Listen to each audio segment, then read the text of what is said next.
இல்லை, இரண்டுமே பெண்கள் வாக்குகளை கவருவதற்கு வாக்குறுதி கொடுக்கப்பட்டது. அனைத்து பேருந்துகளிலும் மகளிருக்கு இலவசம் என்பது கொடுத்த வாக்குறுதியில் ரொம்ப அவசியமான வாக்குறுதி. பெண்களுக்கு பெண்கள் எங்கே வேணாலும் இலவச பயணம் செய்யலாம், டியூலக்ஸ் வரைக்கும். ஆமாம் ஆமாம். அப்போ இது ஒரு ஆரோக்கியமான அறிவிப்பு தான். இதை விட பெரிய அறிவிப்பை மது ஒழிப்பு தான். குடும்பத்தில் அடுப்பே எரியாமல் இருக்கு. பல குடும்பங்கள் சாராய சாவே நடக்குது. அப்போது இதுதான் முக்கியமே தவிர நீங்கள் இதை செய்யாமல் திராவிட இயக்கத்தினுடைய பாலிசியில் இது போன்ற இலவசங்கள் என்பது இரண்டாம் கட்டம் தான். இதெல்லாம் செய்ய வாய்ப்பே இல்லை அப்படின்னு சொல்லி சொன்னாங்க. இப்போ தாவேக அரசு இப்போ அதை வாக்குறுதியே சொன்னதை செஞ்சுட்டாங்க. ஆனால் இன்னொரு பக்கம் என்னென்னா, விலைவாசிகள் உயர்ந்துட்டு இருக்கு. 45 ரூபா விற்ற சக்கரை இப்போ 75 ரூபா ஆகிடுச்சு. அதே இப்போ அரிசி விலை 30 ரூபா தாவேக ஆட்சி வந்ததுக்கப்புறம் உயர்ந்திருக்கு அப்படின்னு சொல்லி சொல்கிறாங்களே, இதுக்கு அதுக்கும் சம்மந்தம் இருக்கா? இல்லைங்க, அதாவது எதிர்கட்சினா ஏதாவது எதிர்த்து சொல்லணுமா இல்லையா? இல்லை, அதாவது கூட்டணி கட்சியாக இருக்கக்கூடிய கம்யூனிஸ்டுகள் ஆதரவோடு தான் இந்த அரசு இயங்குது. முதல் நாள் ஆர்ப்பாட்டத்தில் நாங்கள் வேணுமா இல்லைன்னா அதிகாரிகள் வேணுமான்னு சாய்குமார் பேரை சொல்றாரு. வேணுமான்னு கேட்கிறாரு. இந்த நிலையில அவருடைய பணி நீடிக்கப்படுது, 6 மாத காலத்துக்கு நீடிக்கப்படுது. அது முடிஞ்ச பிறகு ரேராக வர போறாரு. அப்ப கம்யூனிஸ்டுகளுடைய ஆதரவு வேணாம் தான் தாவேக நினைக்குது. அப்ப கம்யூனிஸ்டுகள் அவங்க என்ன நினைக்கிறாங்க? அப்போ இல்லைங்க, இப்போ பாஜக அசைன் படி 10 சீட் தான் வேணும், 10 சீட் நான் தர்றேன், ஆட்சி கவராமல் நான் பார்த்துக்கிறேன். அமித்ஷா நினைச்சா எங்கே வேணால் ஆட்சியை கவுப்பார், கவுந்து போன ஆட்சியை உட்கார வைப்பார். இந்த விஜய் ஆட்சி மீது தொடர்ந்து புகார் வருவதற்கு இப்படியே நீடித்தால் கண்டிப்பாக நீங்கள் அடுத்து வர்ற தேர்தலில் தாவேகா தடுமாற ஆரம்பிச்சு.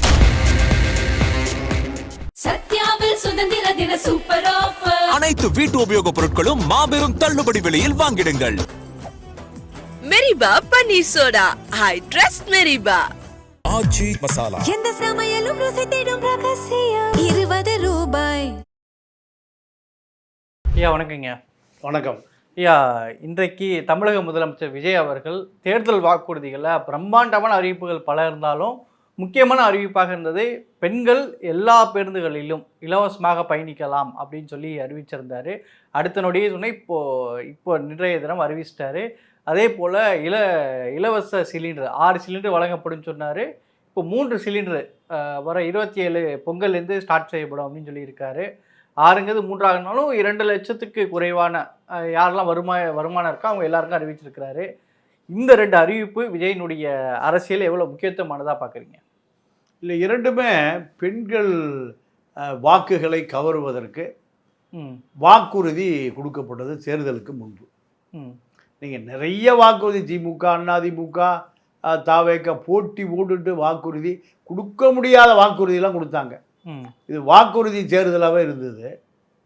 ஆனால் இப்போது அனைத்து பேருந்துகளிலும் மகளிருக்கு இலவசம் என்பது கொடுத்த வாக்குறுதியில் ரொம்ப அவசியமான வாக்குறுதி. பெண்களுக்கு பெண்கள் எங்கே வேணாலும் இலவச பயணம் செய்யலாம், டியூலக்ஸ் வரைக்கும். ஆமாம் ஆமாம். அப்போ இது ஒரு ஆரோக்கியமான அறிவிப்பு தான். ரெண்டாவது, குடும்ப பெண்களுக்கு அடிப்படை விஷயம் எது வேணும், எதுனா சமையல் தான். சமையல் சிலிண்டர் 3 சிலிண்டர் உங்களுக்கு பிறகு நான் இலவசமாக கொடுக்க போகிறேன்னு ஒரு அறிவிப்பு இருக்குது. இதை விட பெரிய அறிவிப்பை மது ஒழிப்பு தான். பெண்கள் பாதிக்கப்படுவது, கொலை செய்யப்படுவது, குழந்தைகள் தற்கொலை செய்து கொள்வது, இது எல்லாமே பெரிய பாதிப்பு பெண்களுக்கு தான். ஆம்பளை குடிச்சிட்டு வீட்டுக்கே வர்றதில்ல, தெருவில் படுத்துக்கிறான். கூலி வேலை செய்கிறவன், உடல் உழைப்பு தொழிலாளி என்ன பண்ணுறான், தெருவில் படுத்துக்கிறான். அதுதான் இப்போ திராவிட இயக்கங்களால் மரபணுவே மாறி 3 தலைமுறை ஒரு பெரிய இந்த இன அழிப்பே நடந்துட்டு. குடும்பத்தில் அடுப்பே எரியாமல் இருக்கு. பல குடும்பங்கள் சாராய சாவே நடக்குது. ம். அப்போது இதுதான் முக்கியமே தவிர நீங்கள் இதை செய்யாமல் திராவிட இயக்கத்தினுடைய பாலிசியில் இது போன்ற இலவசங்கள் என்பது 2ஆம் கட்டம் தான். பரந்தூர் விமான நிலையம் அந்த திட்டம் கைவிடப்பட்டு புதிய விமான நிலையத்தை ஒட்டி 200 ஏக்கர் இருக்குது. அண்ணாநகர் கார்த்திக்கு சொந்தமான இடம். இன்னைக்கு வரைக்கும் போலி பத்திரப்பதிவு தாவேக ஆட்சியிலே நடக்குது. 4 கோடி ரூபாய் இடத்த ஏறக்குறைய 25 லட்சம் ரூபா போட்டு அங்கே கிரைய நடக்குது. இப்படி இப்போ எனக்கு தெரிஞ்சு போன 10 நாளைக்கு முந்தி 3 ஏக்கரா பண்ணியிருக்காங்க. 3 ஏக்கராவும் ஏறக்குறைய ஏக்கரா 25 கோடி ரூபாய், 75 கோடி ரூபா நிலம் பத்திரப்பதிவு எப்படி நடந்திருக்கு? ஒரு 75 லட்சம் ரூபாய், 75 கோடி இடம் 75 லட்சம் ரூபாய்க்கு நடந்திருக்கு. அப்போ இதெல்லாம் ரொம்ப தவிர்க்கப்பட வேண்டிய விஷயம். நீங்கள் ராமநாதபுரம் மாவட்டம் தொண்டி 130 ஏக்கர் நிலம் தனியாருக்கு தாரை வார்க்கப்பட்டது. அங்கே கடற்கரை ஓர கடைசி ஊர் தொண்டி. அங்கே பஸ்ஸு டெப்போ கட்டணும், இடம் இல்லை. பேரூராட்சி அலுவலகமே ஆஸ்பத்திரி இடிச்சுட்டு கட்டுறான், இடம் இல்லை. ஆனால் தனியாருக்கு 130 ஏக்கர். நீங்கள் அங்கே ஒரு விஓ இருந்தார், ஃபாரூக்குன்னு ஒருத்தர்னு இருக்கார். அவர் ஒரு தனியார் முதலாளிக்கு 130 ஏக்கராவை அரசு நில பட்டா போட்டிருக்கு. அது விசாரணை நடக்கணும். அதெல்லாம் இந்த ஆட்சியில் நடக்கலை. அதை எப்படி இன்னும் ரெஜிஸ்ட்ரேஷன் ஆயிடுச்சு, அதை அனுமதிக்கலை. என்னன்னு கேட்டால் ராமநாதபுரம் கலெக்டரு அந்த வழக்கில் எக்ஸ்பார்ட்டிக்காக 1 கோடி ரூபா வாங்கியிருக்கார். யாருக்கிட்ட? தனியார் முதலாளிகிட்ட. அரசு நிலத்தை அரசு சார்பாக வழக்கு நடத்த வேண்டிய கலெக்டர் எவ்வளோ வாங்குறாரு? 1 கோடி வாங்கிட்டு வழக்கே நடத்த முடிறாரு. எக்ஸ்பார்ட்டி ஜட்ஜ்மெண்ட் வந்திருக்கு. இப்படி எல்லா பக்கம் நிர்வாக சீர்கேடு தொடர்ந்து நடக்குது. இந்த நிர்வாக சீர்கேடை சரி செய்தால்தான் இந்த தாவேக அரசு மீது மக்களுக்கு நம்பிக்கை வரும். இல்லை, குறிப்பாக வந்து என்னென்னா இந்த வாக்குறுதிகள்லாம் வந்து நிறைவேற்றவே முடியாது, இதெல்லாம் செய்ய வாய்ப்பே இல்லை அப்படின்னு சொல்லி சொன்னாங்க. இப்போ தாவேக அரசு இப்போ வந்து அதை வந்து வாக்குறுதியே சொன்னதை செஞ்சுட்டாங்க. ஆனால் இன்னொரு பக்கம் என்னென்னா விலைவாசிகள் உயர்ந்துட்டுருக்கு. 45 ரூபா விற்ற சர்க்கரை வந்து இப்போ 75 ரூபா ஆகிடுச்சு. அதே இப்போ அரிசி விலை 30 ரூபா தாவேக ஆட்சி வந்ததுக்கப்புறம் உயர்ந்திருக்கு அப்படின்னு சொல்லி சொல்கிறாங்களே, இதுக்கு அதுக்கும் சம்மந்தம் இருக்கா? இல்லைங்க, அதாவது எதிர்கட்சினா ஏதாவது எதிர்த்து சொல்லணுமா இல்லையா? இங்கே குருவை காஞ்சி போச்சு. ஏறக்குறைய 1.5 லட்சம் ஏக்கர் குருவை சாஞ்சு போச்சு. இந்த திமுக ஆட்சி அதுக்கு என்ன பண்ணுச்சு? குருவை காயாமல் இருப்பதற்கு திமுக ஆட்சியின் சாதனை என்ன? இல்லை. இப்போ இந்த ஆட்சி வந்த பிறகு தடுமாறுது. என்ன, எப்படி ஆட்சி நடத்துவது? யார் கட்டளை தளபதி யார்? சீஃப் செக்ரட்டரியே எல்லாம் சமாளிப்பாரா? உதாரணத்திற்கு இப்போ மாணிக் தாகூர் இந்த ஆட்சியை கூட்டணி ஆட்சி, காங்கிரஸ் கூட்டணி ஆட்சி தான் தாவேக ஆட்சி. மாணிக் தாகூர் இந்த கட்சி எல்லாம் ரசிகர் மன்றமாகவே இருக்குன்னு கடுமையாக பேச ஆரம்பிச்சிட்டார். முதல்ல தாவேக ஆட்சியை அங்கீகரித்ததே காங்கிரஸ் தான். ஆமாம். இப்போ காங்கிரஸு கடுமையாக விமர்சனம் வச்சுருக்கு. நீங்கள் ஆர்எஸ்எஸ் அஜெண்டா அப்படியே இந்த ஆட்சியில் நடக்குதுன்னு சொல்கிறாங்க. என்ன காரணம்னா, ஆல் இண்டியா லெவலில் விஜய் பிரதமர் வேட்பாளர்னு தாவேக்கார பேச ஆரம்பிச்சிட்டான். வீடியோ போட்டுட்ருக்காங்க. இப்போ டெல்லியில் நார்த் இந்தியா மீடியாக்கள் பூரா விஜய் பிரைம் மினிஸ்டர் கேண்டிடேட்னு ஆர்எஸ்எஸ் ஊடகங்கள் பூரா இது பெருசு பண்ணுறான். என்ன ஆர்எஸ்எஸ் என்ன அசைன்மெண்ட் கொடுத்துருக்குன்னா, 100% ஆர்எஸ்எஸ் அசைன்மெண்ட்டுக்கு தான் விஜயை சுற்றியுள்ள ஒரு அந்த அதிகார பக்கம். நீங்கள் விஷ்ணு ரெட்டி, அனில் ரெட்டி, அஜய் ரெட்டி, குஜய் ரெட்டி எல்லாமே ஒரு விஜயை ஆப்ரேட் பண்ணுறாங்களா, விஜயை இயக்குகிறார்களான்னு இப்போ ஒரு சந்தேகம் வந்துருச்சு. எப்படின்னா, பிரதமர் வேட்பாளர் விஜய் தமிழ்நாடு, கேரளா, கர்நாடகா, ஆந்திராவில் காங்கிரஸ் வரக்கூடாது. இனி திமுக தான் காப்பாற்றிட்டு இருந்தது. 29 தேர்தலில் திமுகவும் காங்கிரஸ் சண்டையாகி இந்தியா கூட்டணி உடைஞ்சு போச்சு. இப்போ இந்தியா கூட்டணிக்கு பதிலாக விஜயே மூன்றாம் சக்திகளை ஒன்றிணைப்ப வேலையை ஆர்எஸ்எஸ்ஸே கொடுத்துருக்கு. சரி, காங்கிரஸ் வெளியே போயிடும், கம்யூனிஸ்ட் வெளியே போயிடும், விசிகா வெளியே போயிடும், போனால் பரவாயில்ல. நாங்கள் அதிமுக ஆதரவு வேலுமணியும் சிவி சண்முகம் இவர்கள்லாம் இப்போ பிஜேபியாக இருக்காங்க. அதிமுக பேரில் இந்த 10 பேர் உங்களை காப்பாற்றுவாங்க. யார் கொடுக்குற அந்த அசைன்மெண்ட், இந்த உத்தரவை அமித்ஷா கொடுக்குறாரு. அப்போது தாவேக்கா நீங்கள் ஒரு 10 நாளில் இல்லைன்னா 3 மாதத்தில் தெரிஞ்சு போயிடும். ஆர்எஸ்எஸ் அசைன்மெண்ட்டு தான் தாவேக்காவான்னு தெரிஞ்சு போயிடும். அப்படி தெரிஞ்சால் மீண்டும் திமுக துளிர்க்க ஆரம்பிச்சிடும். ஏன்னா தாவேக்காவுக்கு வாக்களித்த முஸ்லீம், கிறிஸ்து, தலித்துக்கள் அப்படியே திமுக பக்கம் போனால் தாவேக்கா அந்த தேர்தலே காணாமல் போயிடும். அதனால தான் இப்போ பாஜக என்ன ஐடியா கொடுக்குறான்னா, நீ 3வது அணி உருவாக்கு, முஸ்லீம்கள் வெளியே போகாமல், கிறிஸ்துவர்கள் வெளியே போகாமல், தலித்துகள் வெளியே போகாமல், நீ காங்கிரஸ் வெளியே போட்டும், கம்யூனிஸ்ட் வெளியே போட்டும், 3வது அணியை உருவாக்கு. இது அமித்ஷா கொடுத்த அசைன்மெண்ட். அதிமுகவை சேர்ந்த 10 சட்டமன்ற உறுப்பினர்கள் உங்களை காப்பாற்றுவார்கள். எல்லாமே ஆளுநர் தான் பண்ணணும். அதிமுக ஆட்சியை காப்பாற்றியத ஆளுநர் தான். எலெக்ஷன் கமிஷனில் எடப்பாடி எவ்வளோ கொடுக்குறாரு?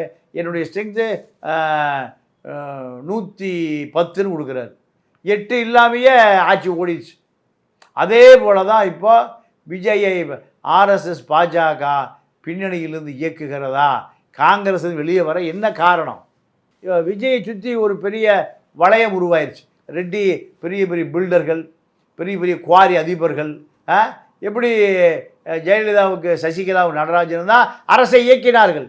நடராஜா வீட்டில் சரினா அவருடைய ஆசை நாயகி ஒரு 1500 கோடி ரூபாய்க்கு பாண்டிச்சேரியில் கிராண்ட் செரீனான்னு ஃப்ரெஞ்சு ஸ்டைல்லையே ஆரோவில் பக்கத்தில் ஒரு பிரம்மாண்ட ஹோட்டல் இருக்குது. அங்கே நானே போய் சாப்பிட்ருக்கேன். ஹோட்டல் கிராண்ட் செரீனா 1500 கோடி ரூபா அது மதிப்பு. சாதாரண ஏபிஆர் எப்படி 1500 கோடி வர முடியும்? நீங்கள் ஈசிஆரில் இருக்கிற ஒரு வீட்டில் கண்டெய்னரில் ஒரு டிஎஸ்பி ஃபாலோ பண்ணி அந்த வீட்டில் 2-3 கண்டெய்னர் நிறைய பணத்தை ஜெயலலிதா காலத்தில் எடுத்துகிட்டு போனாங்க. அப்போ எப்படி ஒரு சாதாரண ஏபிஆரோ உலகத்தில் அவர் எனக்கு தெரிஞ்சு போகாத நாடுகளே இல்லை. பல 1000 கோடி திங் டெவலப்மெண்ட்னு அமெரிக்காவில் ஒரு சாஃப்ட்வேர் கம்பெனியை நடத்தினார். அது யார் பார்த்துக்கிட்டான்னா, தீபாவுடைய தம்பி தீபக் பார்த்துக்கிட்டார். தீபக்கு எப்போவுமே நடராஜ் சசிகலா கூட தான் இருப்பார். இப்போ அதே போல் ஒரு இல்லீகல் கும்பல் ஜெயலலிதா எப்படி செத்துச்சுன்னே தெரியல. கடைசியாக ஆறுமுகசாமி தான் சொல்கிறார், பழம் கொண்ட யானை சேற்றிலே சிக்கிவிட்ட பிறகு நாய்களும் சிறு நரிகளும் கடித்து கொதறிச்சுக்கிறார். இப்போ அதே கதை தான் விஜய் நோக்கி போயிட்டுருக்கு. பாஜக முதல்ல ஜான் ஆரோக்கியசாமி பாஜகவை எதிர்த்தார், திமுகவை எதிர்த்தார். இப்போ அதே ஜான் ஆரோக்கியசாமியுடைய ரோடு என்னன்னே தெரியல. பாஜக பக்கம்தான் இப்போ தாவேகா பயணம் செய்யுது.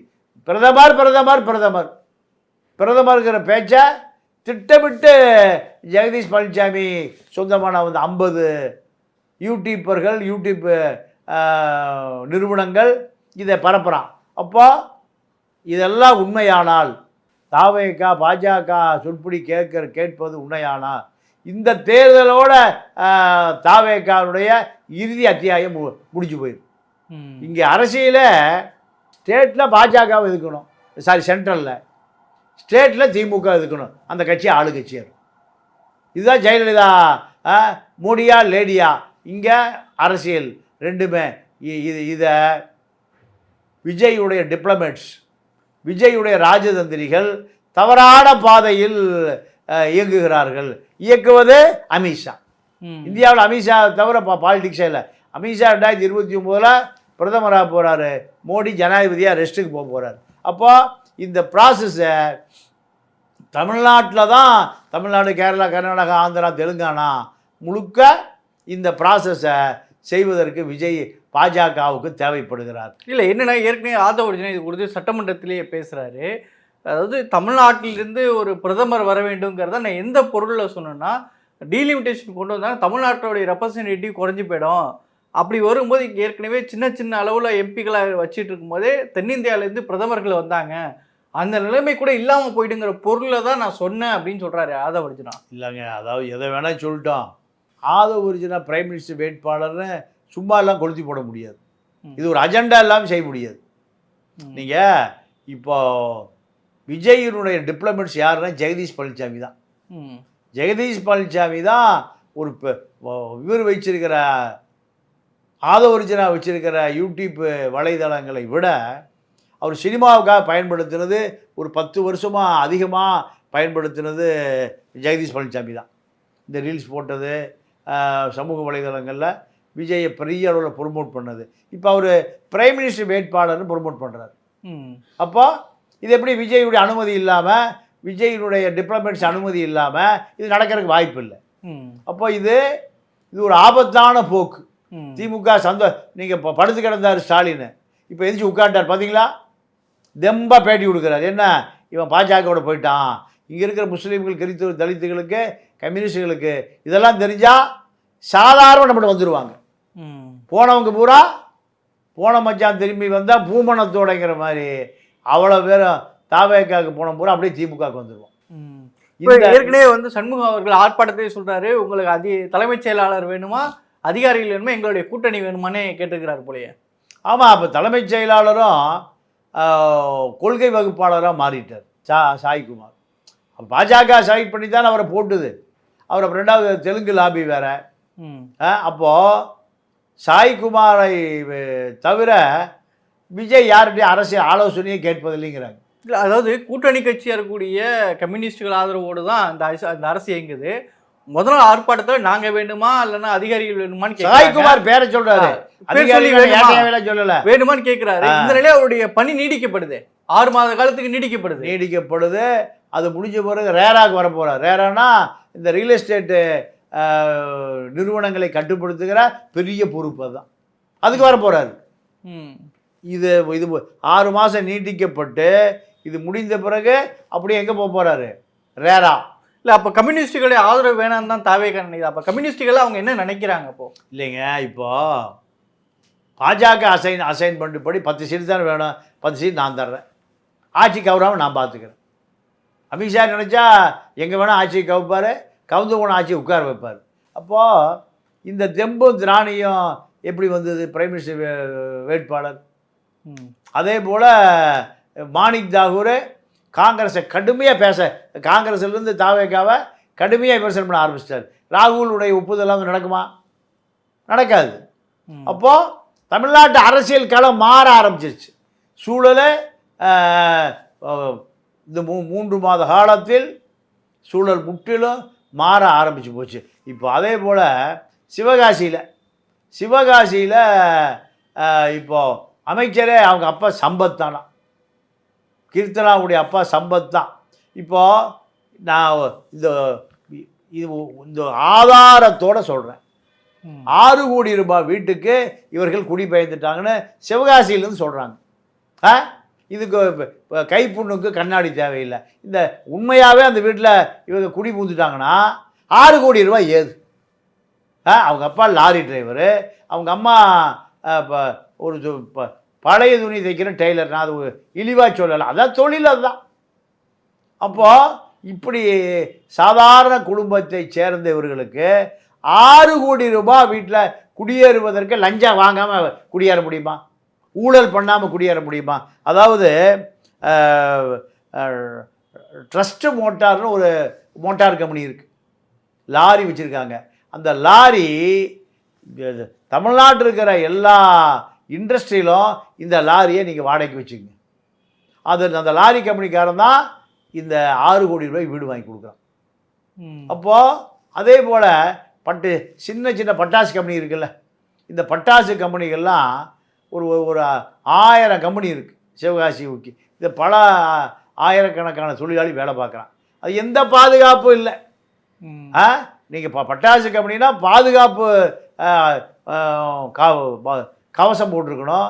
அந்த கட்டடம் ஏதாவது ஃபயர் ஆச்சா தப்பிச்சு போகிறதுக்கு 4 பக்கம் வழி இருக்கணும், காற்றோட்டம் இருக்கணும், கழிவறை இருக்கணும், ஃபயரு ஆபத்து கருவிகள் இருக்கணும். கட்டடம் மட்டும் இருக்கு, போகிறக்கு ஒரே வழி, வர்றதுக்கு ஒரே வழி. அப்போது இதில் தான் அங்கே 1000 ஃபேக்ட்ரி இருக்குது. அங்கே தொழிற்சங்கமே, கம்யூனிஸ்ட் தொழிற்சங்கமே கிடையாது. முதலாளி எதை சொல்லுகிறானோ அதுதான் சங்கம். அது திமுக காலத்திலும் சரி, அதிமுக காலத்திலும் சரி, இப்போ தாவேகா காலத்திலும் சரி. இப்போது இந்த விதிமுறையை மீறி இருக்கேன்னு உடனே சீல் வைக்கிறது. ஏன்னா பெரிய கம்பெனியை சீல் வைக்க சொல்லுது. எங்களுக்கு மார்க்கெட்டில் 300 ரூபாய்க்கு கொடுக்குறான், நாங்கள் 1000 ரூபாய்க்கு விற்கிறோம் ஒரு பொருள். இந்த மேலே போய் வெடிக்கிற பொருள் இவன் 300 ரூபாய்க்கு கொடுக்குறான், நாங்கள் அதே பொருளை 1000 ரூபாய்க்கு கொடுக்குறோம். இவன் எங்கிட்ட கொடுத்தாலும் நாங்களே 1000 ரூபாய்க்கு விற்றுருவோம், இவன் கொடுக்க மாட்டேங்கிறான். அப்போ இதெல்லாம் ரெய்டு பண்ண சொல்லி நீங்கள் அங்கே தங்கம் தென்னரசு தலைமையில் ஆர்ப்பாட்டமே நடக்குது. சம்பத்து தான் அவங்க அப்பாவை போய் அந்த சிறு குறு பட்டாசு தொழிற்சாலை அதிபர்கள் போய் பார்த்தாங்கன்னா அவர் பொட்டியை வாங்கிட்டு தொடர்ந்து கொடுத்தாராம். இப்போ அவங்க அப்பா தான் அங்கே பெரிய கலெக்டர், எஸ்பி 2 பேரும் சம்பத் தான். இப்படி புகார் வருது. இதெல்லாம் இந்த விஜய் ஆட்சி மீது தொடர்ந்து புகார் வருவதற்கு இப்படியே நீடித்தால் கண்டிப்பாக நீங்கள் அடுத்து வர்ற தேர்தலில் தாவேகா தடுமாற ஆரம்பிச்சிடும்.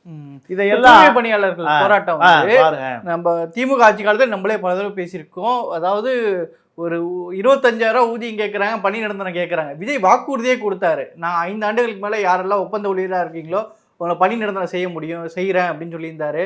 ஒரு எம்எல்ஏ கேட்டதுக்கு கார் டிரைவருக்கு 25,000 சம்பளம் கொடுக்குறீங்க, எங்களுக்கு அந்த 25,000 கொடுங்கன்னு தான் அவங்க கேட்குறாங்க. திமுக ஆட்சியை தொடர்ந்த போராட்டம் தாவேகாவில் தொடருவது எதை காட்டுதுங்க? இன்னைக்கு இவங்களுக்கு கடந்த ஆட்சி காலத்தில் இந்த நிறுவனங்கள் பூரா சேலத்தில் அரசே குடிநீர் பராமரிக்க முடியாதுன்னு தனியார் கொடுத்துருக்கான். அப்போ அவனுக்கு பல கோடி லாபம் இல்லாமல் இப்படி அந்த கான்ட்ராக்ட் எடுப்பான். வேலுமணி கோயம்புத்தூரில் சூயஸு கொடுத்துருக்காரு. அப்போது ஏன் இந்த மாநகராட்சி பணியில் இந்த குடிநீர் வடிகால் வாரிய அதிகாரிகள் வேலை செய்கிறது இல்லையா? கோயம்புத்தூரில் சூயஸுக்கு தவிர சூயஸ்கார் அங்கேருந்து வந்தாலும் இங்கே இருக்கிற ஆளை கொடுத்தாலும் வேலை செய்யலாம். இதையே நீங்கள் வேலை செய்ய முடியாது. அப்போது சூயஸ் கம்பெனியும் சேலத்தில் இருக்கிற ப்ரைவேட் கம்பெனியும் பல கோடி கொடுத்துடலாம். இதுக்கு தான் வேறு எந்த நோக்கமும் இல்லை.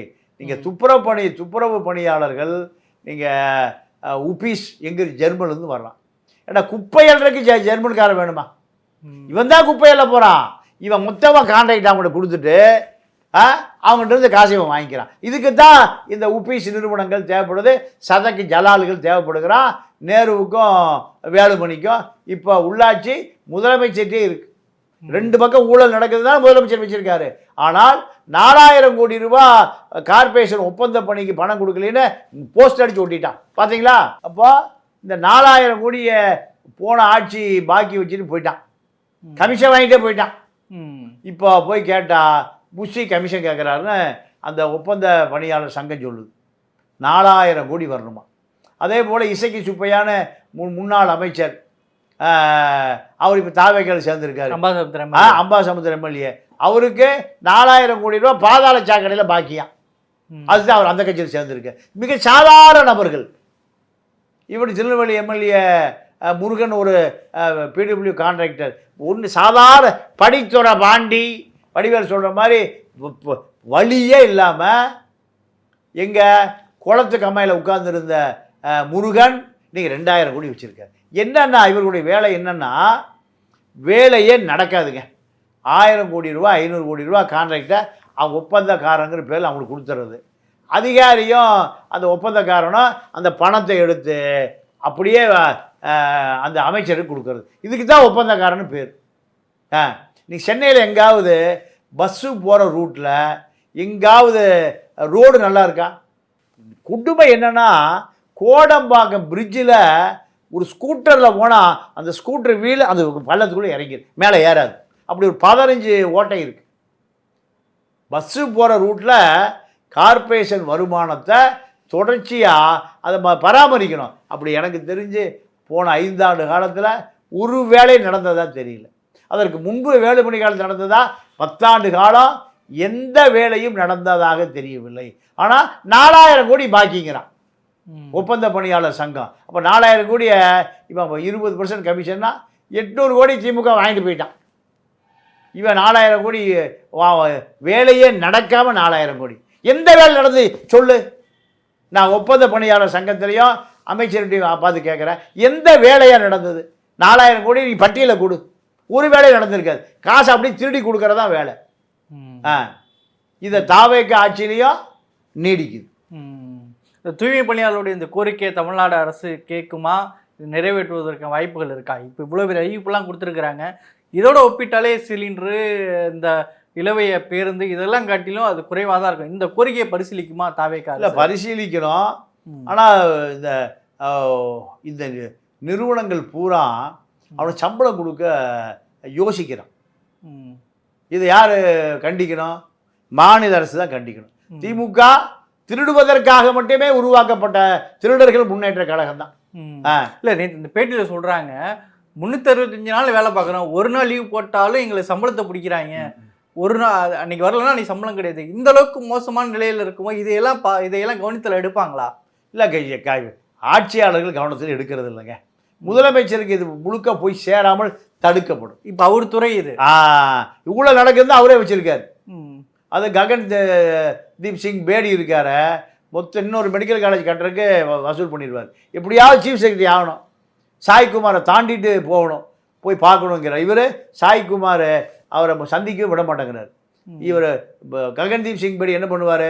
சந்திச்சிட்டாருன்னா வீட்டுக்கு போகிறார பனையூருக்கு பின்னாடியே தொங்கிட்டு போயிடுவார். அவ்வளவு கேவலமான அதிகாரி. ஒரு அதிகாரி இத்தனைக்கு பட்டியல் சமூகத்தை சேர்ந்த அதிகாரி, ஒரு கிறிஸ்டியானிட்டி அதிகாரி. நீ எப்படி இந்த மக்களை இவ்வளவு சுரண்டி மெடிக்கல் காலேஜ், ஆர்ட்ஸ் சயின்ஸ் காலேஜ்னு 10,000 கோடி திருட முடிஞ்சிருக்கு தமிழ்நாட்டில். குப்பை எழுகிற தொழிலாளி நீங்கள் உப்பீஸ் நிறுவனத்துக்கு கான்ட்ராக்ட் கொடுத்துருக்கான் 700 கோடியை 7,000 கோடிக்கு. நீங்கள் ஒரே குழி வெட்டுறாங்க, அதில் சாக்கடை கழிவுநீர் குழாயும் போகுது. ஸ்மார்ட் சிட்டி திட்டத்தில் குடிநீர் குழாயும் போகுது. இது 2 ப்ரெஷரில் உடஞ்சி கழிவுநீர் எதில் கலக்குது? குடிநீரில் கலக்குது. உலகத்தில் இப்படி ஒரு கேவலம் இருக்கா? குடிநீர் குழாய்க்கு தனியாக பைப்பு போடணும், தனியாக குழி வெட்டணும், எல்லாம் ஒரே குழியில். அப்போ திருடி தின்பது தான் அதிகாரிகளுடைய வேலையை தவிர, நீங்கள் அரசியல்வாதி திருடுன அளவுக்கு அதிகாரி திருடியிருக்கானுங்க, இன்னும் திருடிட்டே இருக்கான். இதுக்கு விமோச்சனமே இல்லை. இந்த ஆட்சி வந்த பிறகு ஏதோ மாற்றம் இருக்குன்னு பார்த்தா, பழைய அதிகாரிகள், புது அமைச்சர்கள், அவ்வளோதான். இந்த புது அமைச்சர்கள் 6 மாதத்தில் பழைய அமைச்சராக மாறிடுவான். இப்போ கீர்த்தனா பட்டாசு ஃபேக்ட்ரியில் பூரா இப்போ வந்தமாக வசூல் பண்ணிகிட்ருக்கு. கண்டிப்பாக சிவகாசி பார்லிமெண்ட்டையும் தாவேக்கா இவனும் ஓட்டு போட மாட்டான். அங்கே ஒரு 6 தொகுதி தாவேக்காவுக்கு காலி. சிவகாசி, விருதுநகர், ராஜபாளையம், சிறுவில்லிபுத்தூர், கோயில்பட்டி, விருதுநகர். இது எப்படி 6 தொகுதி எனக்கு அவ்வளோ அக்யூரேட்டாக தெரியும்னா, அந்த ஊரில் நான் வைகோபாலசாமி சிவகாசி பார்லிமெண்ட்டில் 89, 91 இப்போ பாராளுமன்ற தேர்தலில் நிற்கிற பொழுது எங்களுக்கு கடலுக்கு அந்த பக்கம் இருந்து உத்தரவு வந்தது. எங்க கடலுக்கு எப்படியாவது அவரை ஜெயிக்க வைங்க நாடாளுமன்றத்துக்கு, அவர் நமக்காக குரல் கொடுப்பார். நாங்கள் ஏறக்குறைய ராமகிருஷ்ணன் தலைமையில், ராமகிருஷ்ணனை போராளி ஆரிச்சாமி தலைமையில், நம்ம ஷெரீப்பு, நாங்கள்லாம் ஏறக்குறைய 500 பேர் வேலை பார்த்தோம் கருப்பு சட்டையோட. அண்ணாச்சி ஜெயிக்க வைக்கணும்னு காளிமுத்து எழுத்து நிற்கிறார். எனக்கு அந்த தொகுதி 6 தொகுதி, ஒரு பார்லிமெண்ட் தொகுதி, 6 சட்டசபை தொகுதி, அத்தனையும் அத்துப்படி. ராத்து அப்படியே தூங்கி விழுவேன் நான். ஆரிச்சாமி திட்டுவார் என்னைய. வந்திருக்க வேலை பார்க்க வந்திருக்கோம், தூக்கமே இருக்காது. 2 மணிக்கு தான் வருவோம் படுக்கிறக்க, 5 மணிக்கு எந்திரிச்சு போகணும். அப்படி கடுமையாக வேலை பார்த்த தொகுதி. ஏன் அண்ணாச்சி வைகோ எப்படியாவது நாடாளுமன்றத்துக்கு போய் உருமுவார். புலி உருமுது வேட்டைக்காரன், நம்ம கபிலம் பாட்டு மாதிரி. இப்படி அந்த தொகுதி கண்டிப்பாக தாவேக்காக்கு நாடாளுமன்ற சீட்டும் வராது, 6 சட்டமன்ற சீட்டும் கீர்த்தனாவால் போச்சு. சரிங்க, பல்வேறு விஷயங்களை பயந்துட்டீங்க, கருத்துக்கு நடத்துங்க. நன்றி. நன்றி, வணக்கம். சத்யாவில் சுதந்திர தின சூப்பர் ஆஃபர். அனைத்து வீட்டு உபயோகப் பொருட்களும் மாபெரும் தள்ளுபடி விலையில் வாங்கிடுங்கள். மெரிபா பன்னீர் சோடா. I trust மெரிபா. ஆச்சி மசாலா. எந்த சமையலும் ருசி தேடும் ரகசியம். 20 ரூபாய்.